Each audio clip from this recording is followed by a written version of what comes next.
વૈશ્વિક અનિશ્ચિતતાઓ હોવા છતાં આર્થિક સર્વેમાં ભારતીય ઇકોનોમીની સારી છબી પ્રસ્તુત FY27માં જીડીપી ગ્રોથ 6.8થી 7.2% રહેવાનું અનુમાન. જીએસટી કપાત, સ્થાનિક માંગ અને સર્વિસ સેક્ટરની મજબૂતીથી ઇકોનોમીને સપોર્ટ. મેન્યુફેક્ચરિંગ અને કેપિટલ એક્સપેન્ડિચરથી પણ ગ્રોથને બૂસ્ટ. ઇકોનોમિક સર્વેમાં PSUમાં ઇફેક્ટિવ કંટ્રોલ માટે હિસ્સો 51%થી ઓછો કરીને 26% કરવાની ભલામણ. કંપની એક્ટમાં PSUની પરિભાષા બદલવા પર વિચાર. સ્વદેશી માટે 3 ટાયર સ્ટ્રેટેજીનો પ્રસ્તાવ. અમેરિકા સાથે ટ્રેડ ડીલને લઈને વાતચીત યથાવત. ઇકોનોમિક સર્વેમાં આ વર્ષે યુએસની સાથે ટ્રેડ ડીલ થવાની દર્શાવી સંભાવના. ટ્રેડ ડીલ બાદ અનિશ્ચિતતા ઓછી થવાનો ઉલ્લેખ.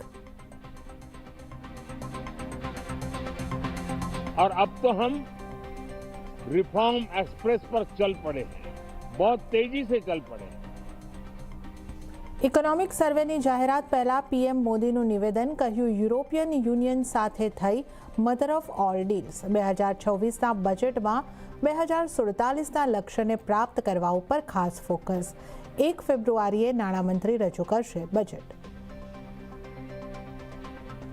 આર્થિક સર્વે બાદ માર્કેટમાં નીચલા સ્તરેથી આવી શાનદાર રિકવરી. નિફ્ટી 250 પોઈન્ટથી વધારે સુધરીને 25,418ના સ્તર પર બંધ. નિફ્ટી બેંકમાં જોવા મળ્યો 350 પોઈન્ટનો ઉછાળો. સાથે મિડ કેપ અને સ્મોલ કેપ ઇન્ડેક્સનું પણ લીલા નિશાનમાં ક્લોઝિંગ.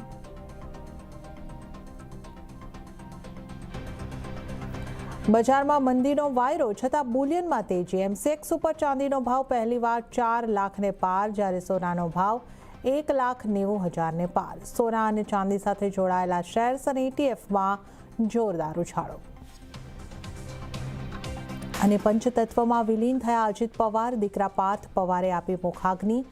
રાજકીય સન્માન સાથે બારામતીમાં થયો અંતિમ સંસ્કાર. ગઈકાલે પ્લેન ક્રેશ દુર્ઘટનામાં થયું હતું નિધન.